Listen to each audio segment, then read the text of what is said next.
हाँ तो वेलकम। देखिए वो छोटा सा वीडियो आप लोगों को बीच में जारी किया गया होगा। जानते हैं क्या है ना कि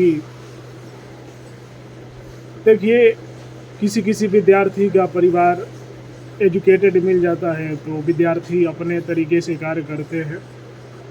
अब मेरा जो परिवार है वो थोड़े मेरी भावनाओं को समझते नहीं है, तो एजुकेशन की थोड़ी कमी है तो उनको समझाना पड़ता है। अब आप लोगों को क्लासेस भी लेना है, परिवार को भी देखना है, तो इस बीच क्या होता है कि आदमी को थोड़ा सा संघर्ष करना पड़ रहा है। लेकिन कोई नहीं, एक परिवार में कोई भी उसका माता पिता भाई बहन इसीलिए किसी को पढ़ाता है कि आगे चल के ही परिवार का नाम रोशन करेगा, हमें अच्छा गाइडेंस करेगा। तो अपने को समझाना होता है। आप लोगों से कहना चाहते हैं कि अब आप लोग नौकरी के मान लीजिए कि प्रतिदिन कितने लोगों का कहनाम है। देखिए भाई साहब, जो भी मेरे विरोधी टीम है, जो भी ये जानना चाहता है, आप जब 10वीं क्लास में एडमिशन लेते हैं, ठीक है 10वीं क्लास में जैसे ही आपने मान लीजिए एडमिशन लिया, चाहे प्रथम क्लास में लिया, इस क्लास का एग्जामिनेशन कब होता है? कब होता है बताइए? आप लोग कहेंगे 365 दिन बाद, यानी कि 1 साल के बाद, जो कि आपको दूसरी कक्षा में जाने के लिए परीक्षा लिया जाता है। अच्छा ये बताइए कि ये 365 दिन क्यों दिया गया है कि 365 दिन या 1 साल के बाद ही आपको अगले क्लास में भेजा जाएगा? क्यों कि 365 दिन जो है आप अपने किताब को पढ़िए, तो हम जाके आपको दूसरी कक्षा में भेजेंगे। तो वहीं मैं काम कर रहा हूँ। मान लीजिए हमने एसएससी का फॉर्म डाला, तो फॉर्म डालते डालते एग्जामिनेशन नहीं होता है। इसके 6 महीने के बाद एसएससी एग्जामिनेशन लेता है, कोई भी प्रतियोगी परीक्षा। तो ये 6 महीने का वक्त क्यों देता है हमें? इसीलिए वक्त देता है कि इस 6 महीने में आप अपना तैयारी कीजिए, प्रैक्टिस कीजिए, प्रैक्टिस करके एग्जामिनेशन हॉल में आना है, तब जाके आप एग्जामिनेशन दें। तो जितने भी मेरे विरोधी टीम है, मैं वही करता हूँ, मैं किताबें पढ़ता हूँ। तो ये चीज़ें पढ़ा रहा हूँ इसलिए यूट्यूब पर, फेसबुक पर, कि इसके पढ़ाने से क्या होगा कि मान लीजिए जो डिजिटल वर्ल्ड है यहाँ भी इनकम जनरेट होता है, लेकिन जितना आप वीडियो बनाएंगे आपका व्यूज जाएगा उसके अनुसार। तो ये मैं एडिशनल में अपनी बुद्धि से वर्क करता हूँ। समझ में आया अब आप लोगों को? अब आप लोग इस पर प्रश्न मत करिए। तैयारी चल रहा है तो तैयारी 6 महीने के बाद ही कोई एग्जामिनेशन होता है, ठीक है ना? चलिए आगे पढ़ते हैं। कदम्ब वंश, अब तो समझ जाएंगे, पूरा खुल के बता दिए, अब क्या बताना है। कदम्ब वंश की स्थापना मयूर शर्मन ने की थी।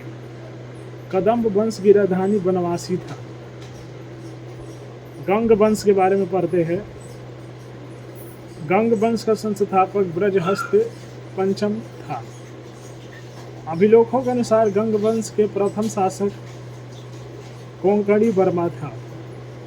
गंगों की प्रारंभिक राजधानी कोलार थी, जो बाद में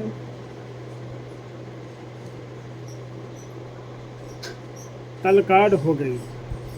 दत्तक सूत्र पर टीका लिखने वाले गंग शासक माधव प्रथम था। काकतीय वंश के बारे में पढ़ेंगे अब। काकतीय वंश का संस्थापक बीटा प्रथम था, जिसने नलगोंडा हैदराबाद में एक छोटे से राज्य का गठन किया, जिसकी राजधानी अवकोड है। अब आप लोग देखिए, मेरे लुक को अगर लेकर कोई प्रश्न है कि ऐसा दिख रहा है, वैसा दिख रहा है, वीडियो ऐसा है, देखिए आप लोग एक शिक्षक से एक पत्रकार का लुक नहीं देखना चाहिए, ठीक है? पत्रकार क्या बोल रहा है, शिक्षक क्या बोल रहा है, सुनने के लिए होते हैं। हम लोग लुक पर नहीं फोकस करते हैं, ठीक है? पत्रकार और जो टीचर का कैटेगरी है ये लुक पर कम फोकस करते हैं, ये बुक पर फोकस करते हैं। तो यदि आपको बुक पढ़ना है तो चैनल को सब्सक्राइब करें। लुक देखना है तो कितने लोग इंडस्ट्री में दिखा रहे हैं, उधर जाकर आप लोग लुक देखते रहिए, ठीक है। मेरे चैनल पर से जुड़ेंगे तो मेरे चैनल पर बुक दिखेगा, लुक नहीं दिखेगा, ठीक है। उसके लिए इंडस्ट्री बनाई गई है, लुक देखने के लिए उधर आप लोग चले जाएं। यहाँ लुक पर लेकर प्रश्न मत आइए कि ये लुक होना चाहिए, इतना HD क्वालिटी में वीडियो होना चाहिए। टीचर या पत्रकार के पास लुक नहीं दिखते हैं भाई, समझिए। बुक दिखता है, बुक दिखना है, अलग अलग तरीके का बुक देखना है, अलग अलग बुक पढ़ना है तो चैनल से जुड़े। लुक हम नहीं दिखाते हैं, ठीक है। लुक दिखा के हम पैसा कमाने वाले व्यक्ति नहीं हैं, हम लोग बुक से पैसा कमाते हैं। काकतीय वंश के बारे में पढ़ेंगे। काकतीय वंश का संस्थापक बीटा प्रथम था, जिसने नलगोंडा हैदराबाद में एक छोटे से राज्य का गठन किया, जिसकी राजधानी अमकोंडा थी।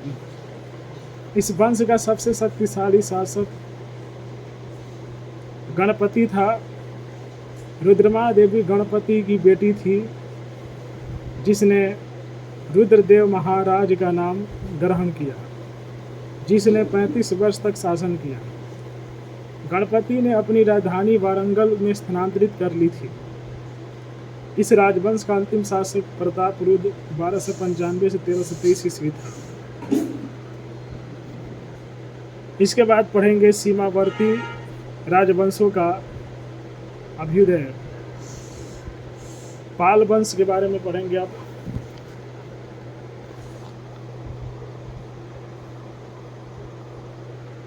पाल वंश का संस्थापक गोपाल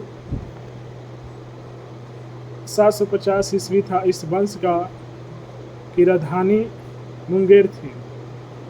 गोपाल बौद्ध धर्म का अनुयायी था। इसने उदंतपुरी विश्वविद्यालय की स्थापना की थी।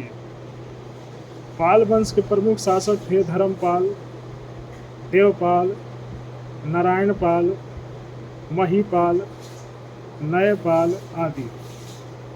पाल वंश का सबसे महान शासक धर्मपाल था, जिसने विक्रमशिला विश्वविद्यालय की स्थापना की थी।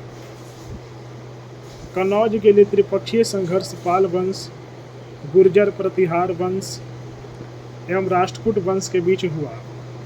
इसमें पाल वंश की ओर से सर्वप्रथम धर्मपाल शामिल हुआ था। 11वीं सदी से गुजराती कवि सोडठल ने धर्मपाल को उत्तरापथ स्वामी की उपाधि से संबोधित किया है। सोमपुर महावीर का निर्माण धर्मपाल ने करवाया था। उदंतपुरी बिहार के प्रसिद्ध बौद्ध मठ का निर्माण देवपाल ने करवाया था। जावा के शैलेंद्र वंशी शासक बालपुत्र देव के अनुरोध पर देवपाल ने उसे नालंदा में एक बौद्ध विहार बनवाने के लिए 5 गांव दान में दिए।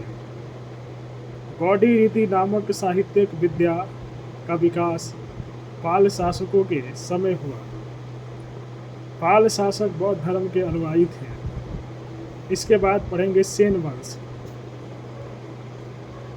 सेन वंश की स्थापना सामंत सेन ने राढ़ में की थी।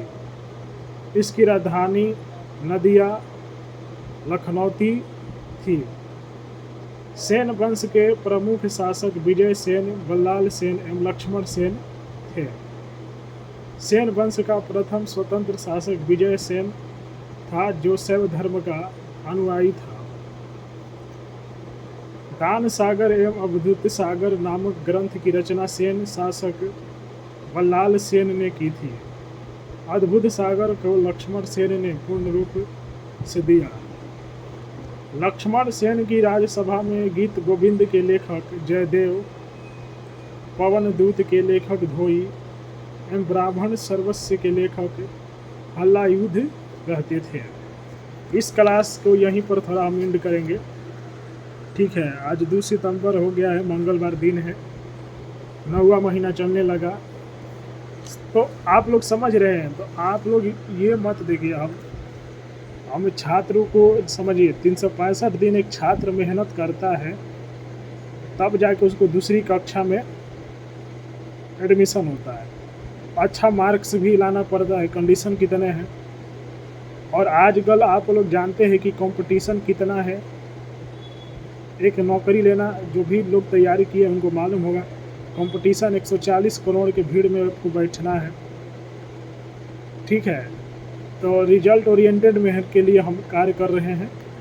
तो आप लोगों से कहेंगे कि यदि आप लोग मेरे साथ दोस्ती करेंगे, मेरे चैनल से सब्सक्राइब करेंगे, तो मैं लुक नहीं दिखाता हूँ, मैं बुक पर बातें करता हूँ। ठीक है, मैं बुक पर बात करता हूँ, मैं बुक पढ़ने वाला व्यक्ति हूँ। तो लुक देखना है तो आप कहीं और चले जाए, बुक पढ़ना है तो चैनल को सब्सक्राइब करें, वीडियो को लाइक करें, शेयर करें। हर हर महादेव, जय माता दी।